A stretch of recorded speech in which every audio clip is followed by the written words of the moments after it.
Yung ginagamit po natin sabon, sa pantao po kasi yan, hindi po pwede. Kasi meron po talagang sabon na para sa hayop at meron din pong sabon na para sa tao. May shampoo para sa tao, may shampoo para sa hayop. So yun mga kahami, bali meron nga lang po tayong sasagutin na katanungan. Meron po kasi sa atin nag-comment. Ayan po, na si Angel Clemente. Sabi niya, Idol, totoo ba na pwedeng paliguan ng hamster tapos shampoo ng tao gamit? May napanood po kasi ako, sana mapansin po. Depende po kasi sa owner yan mga kahami, kung paano nila alagaan yung kanilang hamster. Kasi may kanya-kanya po silang opinion. Kahit sabihin po natin na bawal is, sa opinion nila is pwede.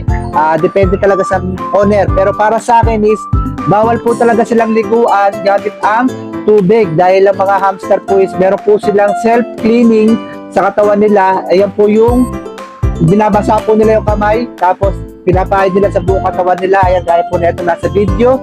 Ganyan po sila maglinis ng katawan. At syempre, meron po silang natural oil na pinoproduce ng kanilang katawan upang, ayun nga po, mapanatili po yung temperatura ng kanilang katawan upang palagi lang pong mainit yung temperature ng kanilang katawan at syempre malabanan po yung mga sakit na pwedeng dumapo sa kanila. Kaya kapag sila ay niliguan po natin gamit ang tubig is pwede pong mawala yung natural oil na pinoproduce ng kanilang katawan at syempre pag ayun is nawala, ayun po is pagmumulan po ng stress ng hamster.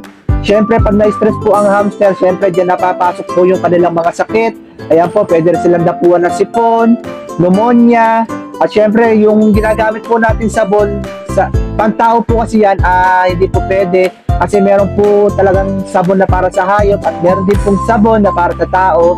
May shampoo para sa tao, may shampoo para sa hayop. Pero sa hamster po kasi is wala dahil hindi naman po talaga sila naliligo. Dahil ang gamit po nila sa pagliligo is sandbath po, kasi ang mga sabon or shampoo ng tao is matatamang po ang chemical niya, kumbaga malalakas po yung amoy. At syempre alam naman natin ang hamster, matatalas po yung kanilang pang-amoy. Syempre pagka ayun is naamoy nila is pwede yung pagmula ng pneumonia, mahirapan sila huminga. At ano nga ba ang ginagamit ng mga hamster sa paglinis ng katawan para sila is, kung sila ay nangangamoy na, syempre ang mga hamster po kasi is minsan sumasobra na yung natural oil na pinoproduce ng kanilang katawan. Kaya kung minsan mapapansin nyo yung inyong hamster is parang pawis na pawis or parang basa. Ayan, gaya po neto, ganyan po yung hamster kapag kapag sobra-sobra na yung natural oil na lumalabas sa kanilang katawan. Kaya napaka-importante po talaga na meron tayong sunbath. Ito po, meron po tayong Hami sunbath. Ito po is unscented at ito is mabibili sa akin TikTok at Shopee. Pero hindi ko naman sinabi na ito yung gamitin nyo dahil marami pong nagtitinda ng ganito na sunbath. Siyempre ang piliin nyo yung unscented mga kahami. At siyempre kapag nakita nyo, napansin nyo ang inyong hamster is medyo pawis, tapos parang basa sila, is ibig sabihin po nun, so sumusobra na yung natural oil na pinoproduce ng kanilang katawan. At siyempre pag sumobra yun is pwede silang ma-heat stroke. Kaya ito po ang solusyon po natin. Kaya ang pinaka-solusyon po talaga natin kapag ganyan is isa-sunbath nyo po sila para yung natural oil na ipoproduce na kanilang katawan is nababawasan, napupunta sa sand mismo. Ayan, pinapahid po kasi nila yung katawan nila sa sand. Siyempre yung natural oil na nakakapit sa kanilang mga balahibo napupunta ngayon sa sunbath. At siyempre kapag meron po kayong sunbath is siyempre yung kulungan po nila is naiiwasan mamaho kasi dito po sila dumudumi, dito na rin sila umiihi.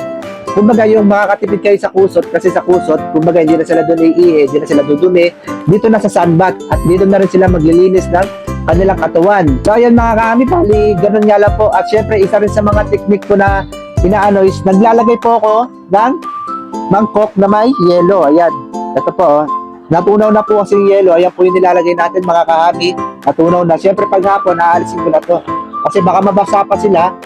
Kumbaga nilalagyan ko ng yelo kasi sobrang init po talaga ngayon. Ganyan po yung pinaka-solusyon ko. Hindi po natin pinapaliguan yung ating hamster. At syempre pagka nakita nyo naman na yung hamster nyo is medyo pawis na talaga, tapos parang basa sila, kailangan nyo po ng sunbath. Ayan, Hami sunbath, meron po tayo nito. Available po ito sa TikTok at Shopee. At pwede nyo rin po ito mabili sa Facebook page. I-message nyo lang po ako. Bali, ayun nga lang po. Sana nasagot ko po yung katanungan mo, Ma'am Angel Clemente. Maraming salamat po. Happy Hami keeping po sa ating lahat.